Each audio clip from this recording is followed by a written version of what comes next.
And now on the line is Monika Kobylarska. Monika is the Alcohol Related Brain Injury Rehabilitation Officer with the Alcohol Forum. Monika, welcome to Near FM. Hello, Darren. It's very nice to hear from you. Okay, Monika, I've done several interviews with Paula Leonard, your CEO, over the last few years on this program on Near FM, so you don't need to explain much to our listeners who the Alcohol Forum are. You have, I believe, a very interesting job with the Alcohol Forum.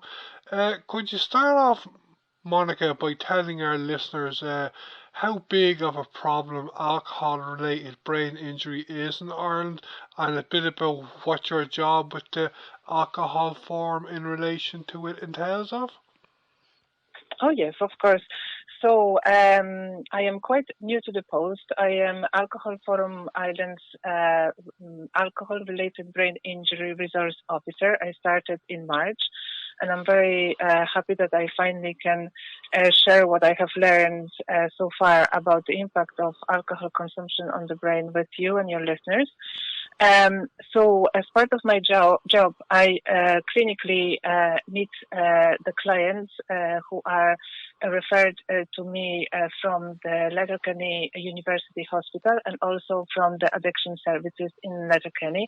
I am based in Letterkenny, but I also see my clients in Dunlow Hospital in County Donegal. So this is the first part of my role. My clinical work, where I do the screening and counseling, and I try to coordinate possible rehabilitation for the clients, which is quite difficult and challenging at this stage. So I hope that this service will improve with time. Second part of my role is related to providing training and I suppose psychoeducation to the clients in relation to impact of alcohol excessive drinking on human brain, but also training to health professionals because there seems to be still a huge gap in terms of knowledge related to alcohol-related brain injury. And a third part of my role as ARBI resource officer in Alcohol Forum Ireland is related to campaign in terms of hopefully opening and first in the Republic of Ireland opening of the ARBI Rehabilitation and Recovery Centre. So this is what I do. And in terms of the prevalence of alcohol-related brain injury in the Republic of Ireland, it is very difficult to give you the exact numbers because it is a hugely underdiagnosed condition. It is estimated that about 80% of alcohol-related brain injuries are misdiagnosed or just simply overlooked by the health professionals. So you can understand that there is a big gap to fill in with the knowledge, with providing suitable services for people impacted by alcohol-related brain injury and providing them with suitable rehabilitation rather than just care. So in terms of the prevalence, you also interviewed recently the CEO of Alcohol Action Ireland, Sheila Gilhini. So I know that she kindly presented the numbers, and she stated that about 90,000 people in this country have a severe alcohol use disorder. So to have that in mind. How many people can be affected by ARBI? 2 in 100 people in general public may develop alcohol-related brain injury. And the statistics also point to the fact that 1 in 8 who are dependent on alcohol may develop alcohol-related brain injury. There are more men than women diagnosed with alcohol-related brain injury because more men drink at harmful level. Although women are far more vulnerable than men to harmful effects of alcohol on their brain. This is quite interesting as well.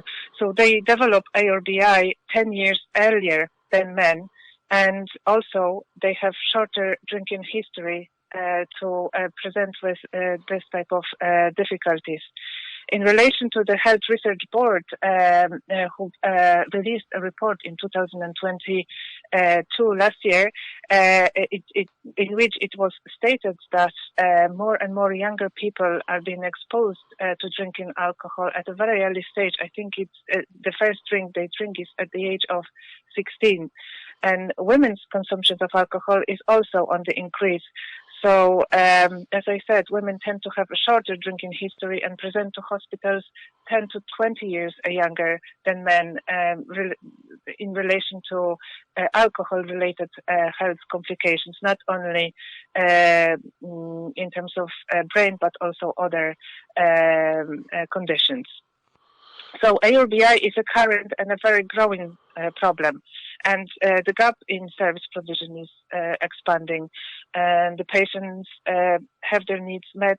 The patients do not have their needs met by standard mental and physical health services. So we struggle. There are a number of challenges, but we hope that the situation will improve, knowing and being aware that the alcohol consumption is quite extensive in the Republic of Ireland. Okay, I know yourselves are based Alcohol Forum in Letterkenny, and you said you have two or three clinics in Donegal. Do your organisation have any clinics in any other counties? So, Alcohol Forum Ireland, its headquarters are based in Letterkenny. So here we provide the family support and alcohol-related brain injury service as well. We also have our offices in County Monaghan and Cavan, and also in Sligo and Leitrim. Alcohol Forum Ireland also works on a national level in terms of on a policy level, community action on alcohol, and IMARC, which is a mark of independence from complete independence from alcohol industry. Probably Paula Leonard, our CEO, has spoken to you extensively on these initiatives. Yeah, okay. I have a couple more questions. One big question, then just a couple of small ones, but this is a big question. I understand that there are different types of alcohol-related brain injury, Monika. Can you tell our listeners today a bit about the different types of these injuries and how frequently you come across them with clients in your work? Oh yeah, of course. So it's a huge topic. So I'll try to be as concise as possible and brief as possible. And yet at the same time, I would like to explain the extent of the problems. So alcohol-related brain injury is the damage caused to the brain by prolonged and excessive consumption of alcohol. And it covers a number of conditions on a neurological, cognitive, psychiatric and psychological level. These problems result from prolonged, chronic use of alcohol and excessive alcohol consumption. So alcohol-related brain injury describes the effect of changes to the structure of the brain and the function of the brain. And it results, all these changes and damages and difficulties result mainly from alcohol toxicity on the brain and deficiency of vitamin B1, which is also known as thiamine. ARBI, it can present itself in different forms depending on the individual's vulnerability to this type of brain injuries, but also on the location of where the injury occurs. The types of alcohol-related brain injury refer to neurological, neuropsychiatric, and neuropsychological conditions, and they can present themselves as, in terms of a neurological level, peripheral neuropathy, where the person affected can experience, for example, numbness, pain, pins and needles in fingers and toes, which is quite common among the people affected by excessive alcohol consumption. Another type is cerebellar atrophy, which is caused by the damage to the part of the brain that is responsible for balance and coordination. So person here can have major problems with walking, and keeping balance. So there is also a very high risk of falls that can potentially lead to further complications resulted from traumatic brain injuries. And other neurological types of alcohol-related brain injuries relate specifically to the damage of the protective layer of the nervous system cells called myelin sheath. This myelin sheath covers a part of the nervous system cells called axons, and alcohol unfortunately dissolves this protective layer, and as a result, if this is not being treated, it gets to the additional level of damage, and the axons themselves get damaged, which means that the recovery from it is impossible. We also have acute forms of alcohol-related brain injury and chronic form of alcohol-related brain injury. In terms of acute forms, the very well-known and established is Wernicke encephalopathy, which is caused by severe lack of thiamine, so vitamin B1, and it is characterized by confusion, loss of coordination, and eye movement abnormalities. In this category of acute forms of alcohol-related brain injury, there is also alcohol-related seizure disorder, which here is also known as acute withdrawal syndrome. So here, the seizures occur, they can be observed during the intoxication and also during the withdrawal. Alcohol withdrawal seizures typically occur within 6 to 48 hours after the last drink. Also, apart from that, although they can occur later too, so it depends, as I said, on individual differences between each person. And these seizures present themselves as generalized tonic-clonic seizures, so a person can experience loss of consciousness, convulsions, and muscle rigidity. Another form of acute form of alcohol-related brain injury is alcohol-related hallucinosis, where a person experiences auditory hallucinations. And another one, very severe one, is hepatic encephalopathy that occurs mainly among individuals who have a liver disease.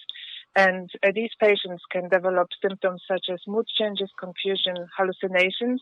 If this condition is not treated, it can progress to coma, and it can be also fatal.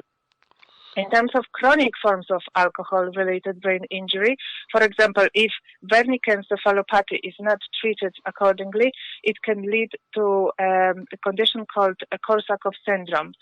So this is the most severe form of alcohol-related brain injury. And in this case, individual has severe difficulties with learning new information. A person has severe memory problems related both to recent and past events, and also confabulations are quite common. Another form is a frontal lobe dysfunction. This is a very problematic one because the damage here occurs in the front lobe of the brain. And this part of the brain is responsible for executive functions. So if this part of the brain is damaged, a person can experience problems related to decision-making, impulse control, planning, and organizational skills. Another form is a generalized cognitive dysfunction, and here a decline in the cognitive function is widespread and general, and it affects a person's ability to concentrate, it affects the person's attention, problem-solving abilities. So as you can see, it's a kind of condition that covers a lot of very complex issues and very difficult, and it has very difficult consequences, as you can only imagine. That on top of everything, mood changes and behavioral changes also occur, which can be very difficult to deal with or to manage in terms of the family settings. So a person, it can be very difficult to family members to deal with those symptoms and also to accept the level of the damage of their loved ones who are impacted by alcohol-related brain injury. So in terms of behavioral changes, these patients can present as far more agitated, aggressive, and violent, and they can also withdraw from the social interactions. And another one, another form of very serious and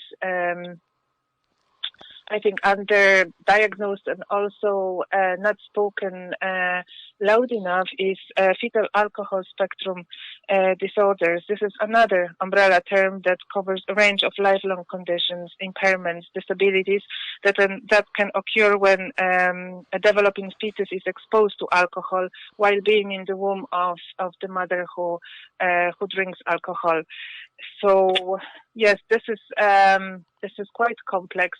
And to answer the second part of your question, what I mostly see among the clients that I clinically work with, I am only one person, and as far as I know, Alcohol for Ireland is the only organization that provides this type of service in the Republic. So I have only a few clients, and yes, they do have problems with their memories, and they do have problems with their physical coordination and balance, but this is only a drop in the ocean, so I wouldn't feel comfortable enough to give you the numbers or that would represent the extent of these difficulties. Oh, okay. I did an interview with Fast Ireland a couple of years ago. You know, they're based in Ennis, I think in Clare. Okay. Monika, I am aware that alcohol is a carcinogenic. In terms of people's brains, Monika, can you tell me if alcohol is a poison for people's brains or brain cells, so that there is actually no such thing as drinking a healthy amount of alcohol? Absolutely, Darren. There is no such thing as a healthy level of alcohol consumption.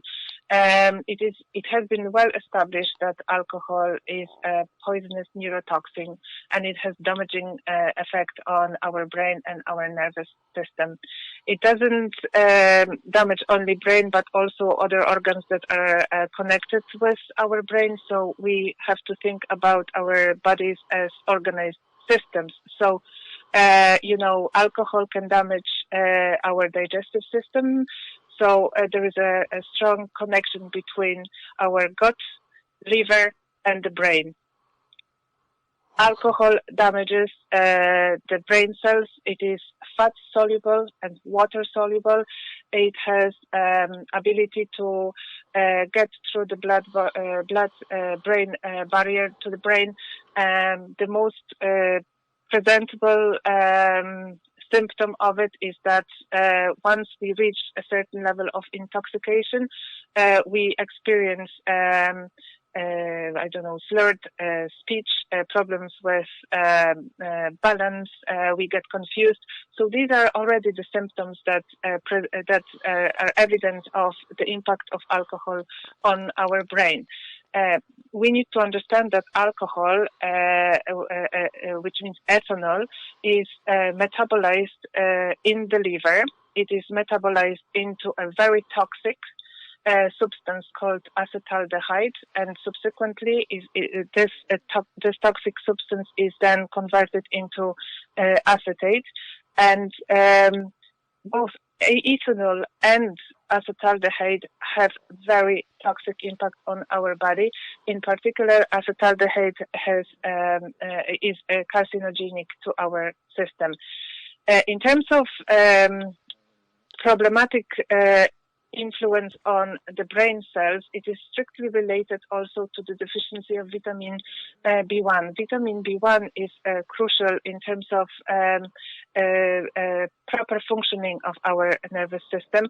And when vitamin B1 is depleted in our body, we develop very serious neurological complications. Vitamin B1 is water soluble, and it is being absorbed through our small intestine. Alcohol can damage the protective layer of the walls of intestine, and in that case, it can compromise the absorption of vitamin B1 and the delivery of it into the brain.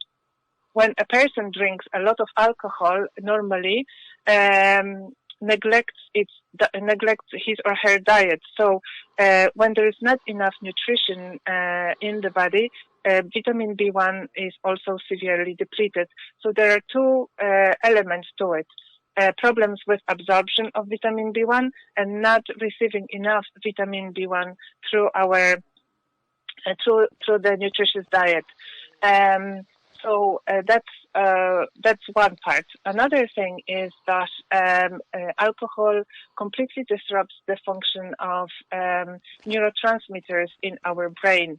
And for example, there are two very powerful neurotransmitters called GABA and glutamine, which means that if the balance between these two is disrupted, and this happens in chronic alcohol drinkers, the functioning of a person on a daily basis is also severely disrupted.